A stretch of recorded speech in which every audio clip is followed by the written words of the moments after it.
ओम शांति। रक्षाबंधन यह त्योहार भारत में ही मनाया जाता है। क्यों? इसे भाई बहन के पवित्र रिश्ते की डोर कहा जाता है। क्यों? हम माथे पर लाल तिलक करते हैं और अक्खा चावल लगाते हैं, टूटा हुआ चावल नहीं लगाते हैं। क्यों? हम इसे राखी कहते हैं। क्यों? रक्षाबंधन कहते हैं। क्यों? क्या रक्षाबंधन सिर्फ बहनों का ही त्योहार है? सिर्फ बहनों को ही आवश्यकता होती है रक्षा की? क्या भाइयों को आवश्यकता नहीं होती रक्षा की? क्या उन पर कभी कोई विपदा, कोई दुख दर्द परेशानियां नहीं आती है? कहने का भाव अर्थ ये है कि आज रक्षा की आवश्यकता हर किसी को है। तो आइए जानते हैं हम इसका आध्यात्मिक रहस्य क्या है। आज से 5000 वर्ष पूर्व परम पिता परमात्मा शिव बाबा ने पुरुषोत्तम संगम युग पर हमें पवित्र बंधन में बांधा था। अब फिर से वह 5000 वर्ष का वो चक्र पूरा होता है। फिर से वही पुरुषोत्तम संगम युग है। कलयुग के अंत और सतयुग के आदि के समय को कहा जाता है पुरुषोत्तम संगम युग, जो कि 100 वर्ष का होता है, जिसमें से 90 वर्ष लगभग बीत चुके हैं। फिर से परम पिता परमात्मा शिव बाबा आकर के हमें पवित्र बंधन में बांधते हैं।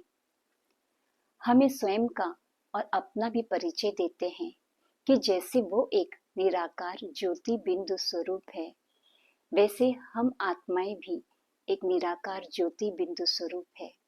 दो भ्रुकुटी के बीच में हम रहते हैं। इसलिए हम आत्मा हैं और वो हम सब आत्माओं के पिता परम पिता परमात्मा है।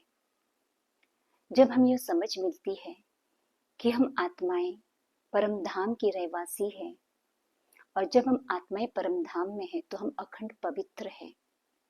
वहां जरा भी अपवित्र आत्मा कोई भी नहीं है। हाँ, पवित्रता में ग्रेड है, ABCD ग्रेड है, लेकिन सब आत्माएं पवित्र हैं। और हम जो तिलक करते हैं, लाल तिलक है, परम धाम की निशानी। अक्खा चावल लगाते हैं, टूटा हुआ चावल नहीं लगाते, उसे अशुभ माना जाता है। जबकि इसमें शुभ या अशुभ की बात नहीं है, यह बात है आध्यात्मिक रहस्य की। टूटा हुआ चावल नहीं लगाते हैं क्योंकि उसे खंडित माना जाता है। अक्खा चावल को अखंड माना जाता है। यह है आत्मा की निशानी कि आत्मा जब परम धाम में है तो वह अखंड पवित्र है। हम ब्राह्मण चंदन का तिलक करते हैं क्योंकि हमारे पास अब समझ है कि हम परम धाम के रहने वाले हैं और अखंड पवित्र हैं। तो सदा अपने स्वधर्म में टिके रहने के लिए हम चंदन का तिलक करते हैं, क्योंकि चंदन का जो गुण है वो शांति का है। जब मस्तक पर चंदन का तिलक होता है तो शांति की अनुभूति होती है, तो अपनी वो स्वधर्म में हम टिक जाते हैं। व्हाइट चावल, इसका अर्थ है शांति और पवित्रता का जो ओरा होता है हमारा, वो व्हाइट होता है। जितनी हमारी पवित्रता बढ़ती जाती है तो हम देखेंगे कि हमारा लाइट का ओरा भी बढ़ता जाता है, जो व्हाइट होता है। अब हम समझते हैं राखी का अर्थ। जब हम पर कभी कोई मुसीबत आती है या हम किसी और पर मुसीबत को देखते हैं तो अनायास मुख से यह शब्द निकलते हैं, अब तो रब ही राखे, अब तो राम ही राखे। अर्थात राम ही अब रक्षा करे। राखे अर्थात रक्षा, और राखे से शब्द निकला है राखी। राखी अर्थात रक्षा। जब तक ये कलाई में नहीं बनती तब तक ये सिर्फ राखी है। कलाई में बंधने के बाद वो रक्षा बंधन कहलाती है। अब बीच में कुछ तो रहता है, मोती रहेगा या कुछ भी चिन्ह रहता है, और उसके दोनों बाजू यह समान डोर होती है। यह निशानी है आत्मा और परमात्मा के कर्तव्य की। अभी इस समय परमपिता परमात्मा आकर के हमें राजयोग की शिक्षा देते हैं, कर्म और योग। एक धागा कर्म का, एक धागा योग का। जब हम कर्म और योग का बैलेंस रखकर चलते हैं, या यूं कहे योग में रहकर के हर कर्म करते हैं, तो हमारे हर कर्म सत्कर्म बन जाते हैं। और इसीलिए चाहे हम दाहिने हाथ से काम करने वाले हैं, चाहे बाएं हाथ से काम करने वाले हैं, चाहे कोई भी धर्म के हैं, हमेशा राखी को राइट हैंड में बांधा जाता है। क्योंकि परमपिता परमात्मा शिव बाबा आकर के हमें राइट कर्म सिखलाते हैं और हम राइटियस कहलाते हैं। और दूसरी बात ये भी है कि अभी हम भगवान के बच्चे ब्राह्मण, ब्रह्मा, कुमारी, कुमार परमात्मा के कार्य में, कलयुग को सत्य परिवर्तन करने के कार्य में मददगार बनते हैं, तो भगवान हमें अपना राइट हैंड कहते हैं। तो परमात्मा से हमारे पिता, शिक्षक, सदगुरु के संबंध तो है ही। आज हम उनसे अपना भाई का रिश्ता भी जोड़ ले, तभी तो वो हमारी रक्षा करेंगे। यह पवित्र प्रेम की डोर है, कोई खून का या देह का रिश्ता नहीं है, और इसीलिए इसे भाई बहन के पवित्र प्रेम की डोर का रिश्ता माना जाता है। तो यह हमारा आत्मिक रिश्ता है, रूहानी रिश्ता है। और परमात्मा भी हमारी रक्षा तब करेंगे जब हम उनकी श्रीमत प्रमाण चलते हैं, जब हम कर्म और योग का बैलेंस रख कर चलते हैं, अपनी बुराइयों को छोड़ने का दृढ़ संकल्प करते हैं, तब हमारे प्यार के डोर में बंध जाता है हमारी रक्षा करने के लिए। तो आज जब हम राखी बांधे तो एक दृढ़ संकल्प अवश्य करें। अपनी एक कमी कमजोरी को हमें छोड़ना है और एक गुण परमात्मा का हमें धारण करना है। एक छोड़ना है और एक धारण करना है। परिवार में 5 सदस्य हैं या 15 सदस्य हैं, यदि हर एक ने एक एक अपना अवगुण परमात्मा को दे दिया और एक एक परमात्मा का गुण अपना लिया, तो परिवार में कौन सा वातावरण बन जाएगा?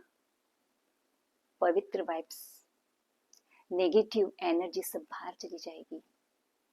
हमारा मन पवित्र बन जाएगा, हमारी वृत्ति पवित्र बन जाएगी, हमारे कर्म पवित्र बन जाएंगे। तो घर में पवित्रता का वातावरण बन जाएगा, और जहाँ पवित्रता है वहाँ सुख और शांति है, क्योंकि पवित्रता सुख और शांति की जननी है।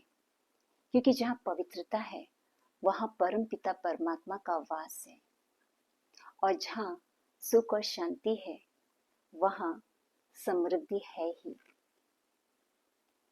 तो इसलिए जब हम यह दृढ़ संकल्प स्वयं से और परमात्मा से करते हैं, तब हम इस कलाई में राखी को बांधते हैं, और ये तब कहलाती है रक्षा बंधन। जब बहनें भाई की कलाई में राखी बांधती हैं, तो भेंट में भाई उन्हें धन देते हैं या उपहार देते हैं। तो आज हम परमपिता परमात्मा से लेन देन करें। सिर्फ देना नहीं है, लेना भी है। तो हिम्मत का एक कदम हम बच्चों का, 1000 कदम मदद तब परमात्मा की हमें मिलती है। जैसे हम गटर में गिरे हो, गड्ढे में गिरे हो या दलदल में गिरे हो और मदद के लिए पुकार रहे हो, और परमात्मा किनारे खड़े हैं हमारी मदद के लिए, लेकिन हम अपना हाथ ही उनकी तरफ नहीं बढ़ाएंगे, तो हमें दलदल से कैसे निकालेंगे? तो हिम्मत का एक दृढ़ संकल्प हम करें, शिव बाबा से अपना रिश्ता जोड़े, उन्हें अपना भाई बनाए, अपना रक्षक बनाए। तो सही माने में वो हमारी हमेशा रक्षा करेंगे, ना कभी हमें हारने देंगे, ना कभी हमें असफल होने देंगे, ना कभी हमें टूटने देंगे, ना कभी हमें बिखरने देंगे, ना कभी हमें निराश होने देंगे। ना कभी हमें ना उम्मीद होने देंगे। हर कदम में वो हमारे मददगार बने रहेंगे, लेकिन तब जब हम उनकी श्रीमत पर चलेंगे, उनके साथ प्रेम का रिश्ता जोड़ेंगे और उसी की यादगार में हम यह पर्व मनाते हैं। भारत में इसलिए मनाते हैं क्योंकि भारत में ही भगवान आते हैं। भगवान की यह कर्म भूमि है भारत, भगवान की जन्म भूमि है भारत। आइए आज हम सही मायने में रक्षाबंधन मनाएं, परमपिता परमात्मा की याद में रहकर उनसे अपना रिश्ता जोड़े, उन्हें अपना भाई बनाए और अपने पीर और अपने प्रेम की डोर में उनको बांध ले। ओम शांति।